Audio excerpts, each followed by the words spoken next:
Hi everyone, my name is Natasha Wesley and welcome to Accounted International. Today, as always, I'm joined by AK and we are talking about something that's very fashionable at the moment, the art of saying no. So I'm going to hand it straight over to AK to kick us off. Morning. Saying no, nobody really likes to hear you say no to something. I think it's one of those things when you have to sort of manage your work levels and anxiety and stress levels, then I think it's an important skill to have, being able to manage your workload by turning stuff down. I think it's one of those things.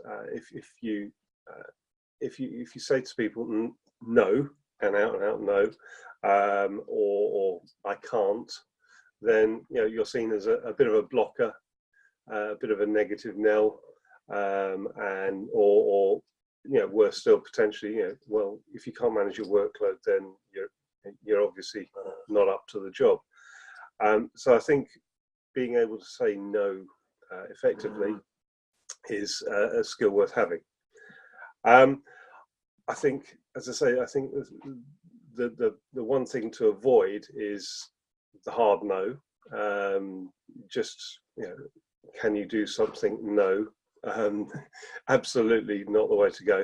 I mean, there are circumstances where saying no is important, but there are ways of doing it. I think you can soften it by being a little bit more apologetic. I'm really sorry. I don't have the bandwidth on this. I'm really sorry. I don't have the skill set for this.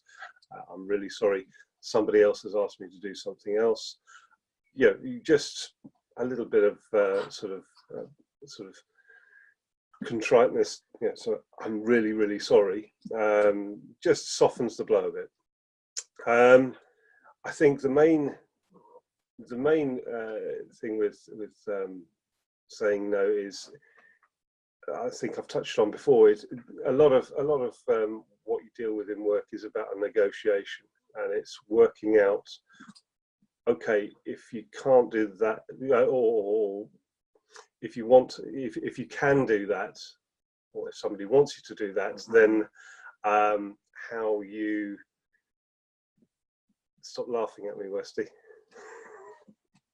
I'm so sorry, AK, you're talking about how to say no, and you've got a new puppy dog who's obviously playing with your curtain, who really doesn't understand no. So I think all of this comes with the it might only work on humans, not puppy dogs. No, yeah. I'll hand it. I can't say no to the puppy while I'm doing this. So.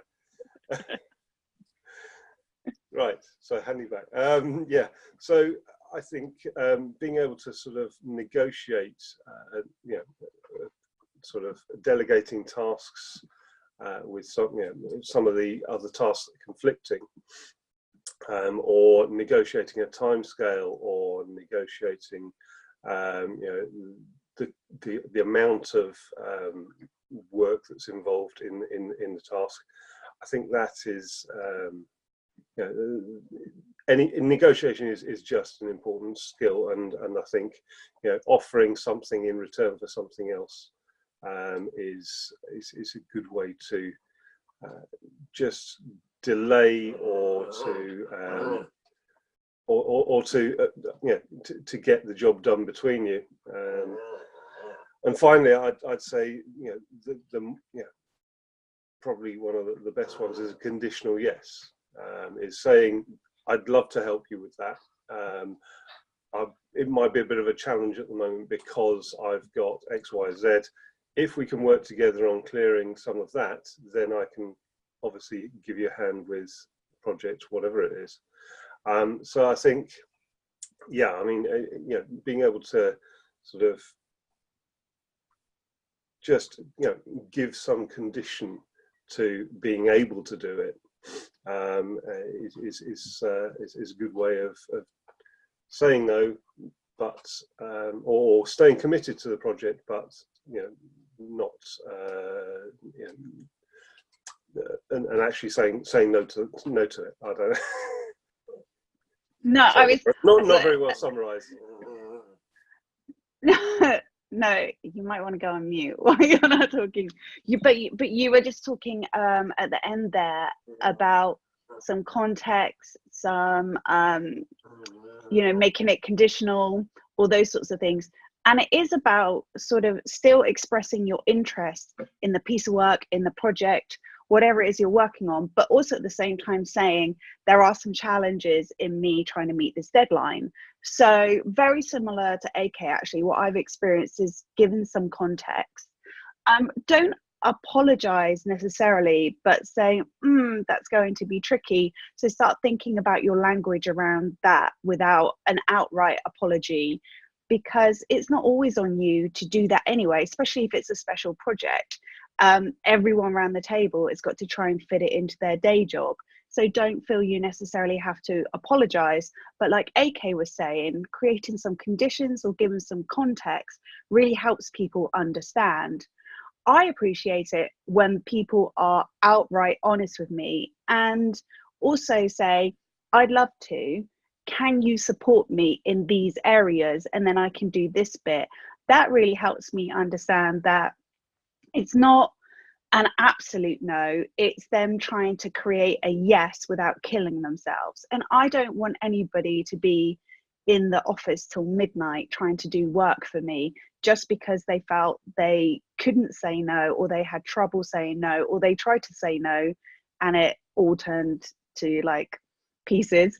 That's not a saying, but so I think given some context and really outright asking for support really helps. And I would say start small.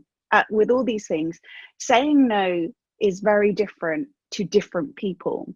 So you have to almost practice it. You have to practice it with your line manager. You also have to practice it with your boss's boss or the CEO, really senior people that you might not feel that comfortable with. So try and do little pushbacks, or try and test out your language around conditions and creating context and saying, well, not this week because we've got all these lines, remember? But maybe I can look at that on Tuesday.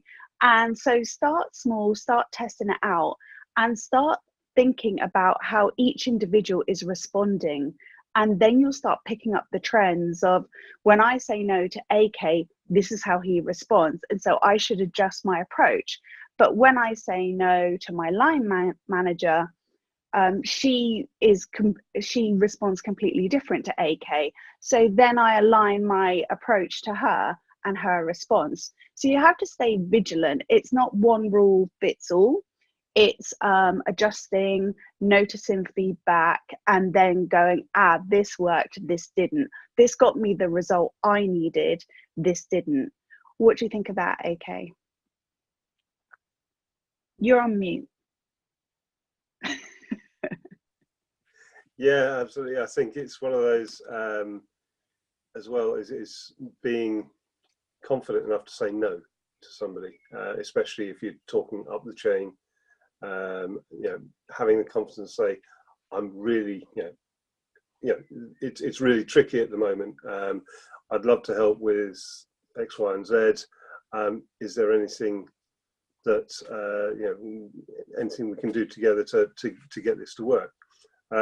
But yeah, I think it is that is one of the things, is obviously talking up the chain, you can feel intimidated, and it's best to be honest with people and state your position.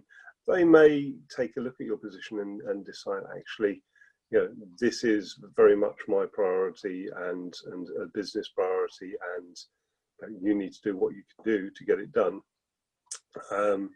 But then that's when it comes into the negotiation phase, and you sort of say, okay, I can do that, but I can't do that. So yeah, I think it's that very much toning your language and being prepared to sort of stand your ground a bit if you really are in a position where you can't dedicate all of your time to completing that task. Yeah, and it's excuse me, and it's learning how you would like to stand your ground. Everyone's got their own unique version of that. Everyone's got their own unique style of that.